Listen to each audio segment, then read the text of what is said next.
Bonjour à tous, c'est moi, Aliza Vardomskaya, ravie de vous accueillir sur ma chaîne. Aujourd'hui, je veux parler avec vous du sujet « Faut-il vivre ensemble ?» Avant le mariage, faut-il accepter la proposition de vivre en union libre ou attendre plutôt cette précieuse demande en mariage, souvent tant attendue par les femmes? Oui, la plupart des femmes acceptent le mariage civil parce qu'elles ont peur de rester seules, par crainte que rien ne fonctionne.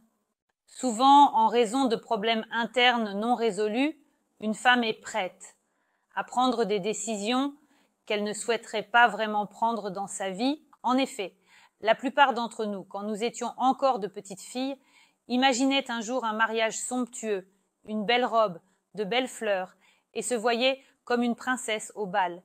Tout était magnifique, mais dans le conte de fées. Le prince ne proposait pas de vivre ensemble ainsi souvent. Une femme accepte une telle proposition, non pas parce qu'elle souhaite l'accepter, mais parce qu'elle a peut-être peur de perdre son homme, qui est soit à ses côtés, soit elle veut tester la relation, comment cela se passera. Par la suite, comment la relation évoluera. Mais souvent elle se piège elle-même, car l'homme dans un tel mariage est souvent très satisfait, mais pas la femme. Vivre ensemble, c'est le piège du mariage civil. Pour l'homme, c'est souvent un test. Eh bien, disons, voir comment cela se passe. Parce que lorsque l'homme rencontre sa femme, quand il sait exactement que c'est bien, il prend rapidement une décision. Il n'a pas besoin de ces tests. Il est prêt à se marier rapidement. Il est prêt à faire une proposition rapidement parce qu'il comprend que c'est la femme à ses côtés, avec qui il veut vivre. Si vous êtes dans une phase de test prolongée, c'est souvent un premier indicateur que l'homme n'est pas sûr de vouloir construire une relation avec vous, de vouloir se marier avec vous, ou qu'il est dans une phase d'attente, attendant celle avec qui il se mariera rapidement. Il est très important de distinguer la cohabitation efficace de la cohabitation inefficace si vous êtes un couple qui s'aime et que ce tampon dans le passeport ne joue absolument aucun rôle pour vous, c'est-à-dire que vous vous considérez l'un l'autre comme mari et femme, alors vous avez une cohabitation efficace, vous n'êtes tout simplement pas officiellement déclarés mari et femme, mais vous résolvez des problèmes ensemble, vous vous améliorez ensemble, vous partagez tout, disons. À parts égales, tous les sentiments et émotions, les expériences, vous les partagez l'un avec l'autre, vous êtes habitués à résoudre des problèmes, c'est-à-dire même sans être mariés officiellement, vous suivez un bon chemin d'évolution, vous vous développez en tant que couple, c'est-à-dire que des problèmes quotidiens, des difficultés surviennent dans votre vie, vous les résolvez, vous vous aimez et avancez. Et alors, le tampon dans le passeport devient vraiment ce petit détail qui manque vraiment encore. Souvent pour la femme, c'est comme un tampon qui prouve que tout est vraiment officiel, mais il y a aussi la cohabitation inefficace. Et que se passe-t-il dans une cohabitation inefficace? Souvent, il y a un piège pour les deux. C'est pratique pour l'homme, il rentre chez lui. Tout est bien préparé, propre, il a du confort et du bien-être. Mais les problèmes qui devraient certainement être résolus en couple ne le sont pas. Certains, disons, détails sur lesquels les conjoints ne ferment plus les yeux, c'est-à-dire que lorsque le couple résout certains problèmes, dans un mariage civil inefficace, ces problèmes peuvent être ignorés, mis de côté. Après tout, nous ne sommes pas encore mariés. Donc, nous ne nous occuperons pas de ces problèmes. Et ici, le couple ne se développe pas. C'est-à-dire que vous êtes dans un mariage civil inefficace. Ensuite, la vie quotidienne. La vie quotidienne commence à ronger les relations, celles qui peut-être ne faisaient que naître, juste commencer de plus. Les couples commettent souvent l'erreur de se marier civilement très rapidement. C'est-à-dire qu'ils n'ont pas encore eu le temps de profiter de la période de court et de romantisme, de se manquer l'un l'autre, de vivre des émotions.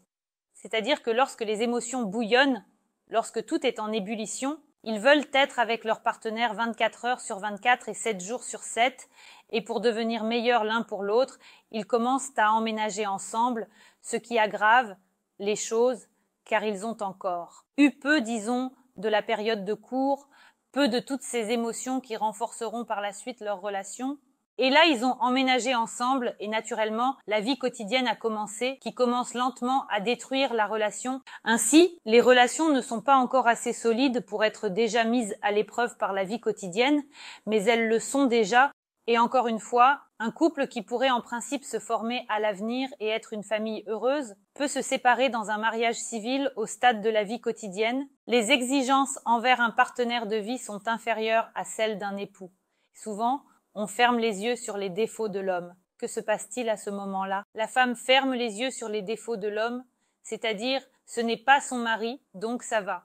À ce moment-là, elle vit sa vie avec la mauvaise personne.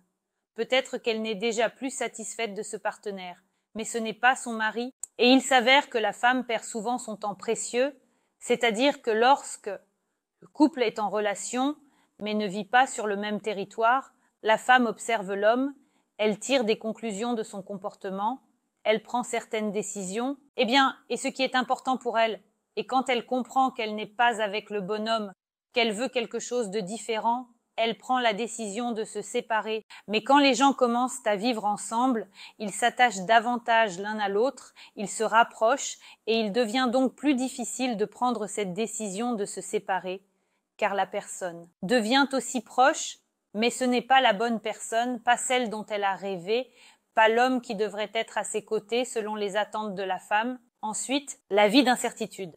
Souvent, la femme attend cette fameuse proposition et elle essaie très fort d'être une bonne ménagère pour qu'il ait tout de bon, magnifique, beau. Et elle est si belle et elle fait beaucoup d'efforts.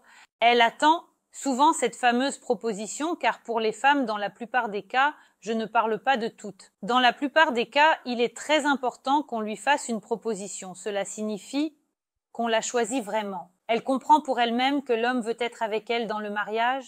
Mais quand une femme est en union libre pendant une longue période, elle subit, disons, une baisse de l'estime de soi, c'est-à-dire qu'elle ne croit plus en elle-même, elle ne croit pas qu'on puisse l'aimer. Elle comprend que l'homme ne veut pas l'épouser et son état peut aller jusqu'à la dépression. Et bien sûr, elle ne sera pas heureuse et la personne à ses côtés ne sera pas heureuse non plus. Ensuite, elle peut développer un état obsessionnel, pensant qu'elle finira par l'épouser et elle veut atteindre cela à tout prix. C'est comme un trophée. Je veux obtenir ce prix et c'est tout. Et cela se passera ainsi. Elle ne regarde plus les défauts de l'homme. Elle a déjà oublié tout ce qui l'entoure. Elle ne pense plus à ce qui ne lui plaît pas chez lui et elle ne le voit pas. Pour elle, l'essentiel est d'obtenir son précieux prix. Et que se passe-t-il quand elle l'obtient? C'est-à-dire que l'homme fait sa demande. Elle a atteint son objectif et là, elle ouvre les yeux. Elle réalise que l'homme à ses côtés n'est pas celui dont elle rêvait. Pas celui avec qui elle voudrait construire une relation heureuse. Donc, encore une fois, il est toujours nécessaire d'être extrêmement honnête avec soi-même et de choisir le meilleur pour soi.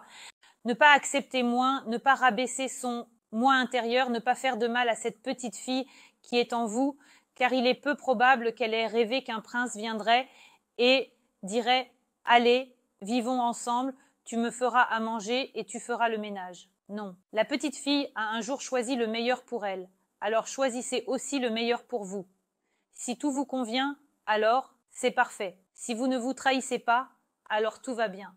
Mais si vous prenez la décision de passer outre vos propres désirs, c'est-à-dire que vous souhaitiez une autre proposition, mais vous avez peur de manquer une chance, peur de perdre, ne vous faites pas de mal, comprenez ce que vous voulez de votre vie et ce que vous attendez d'une relation.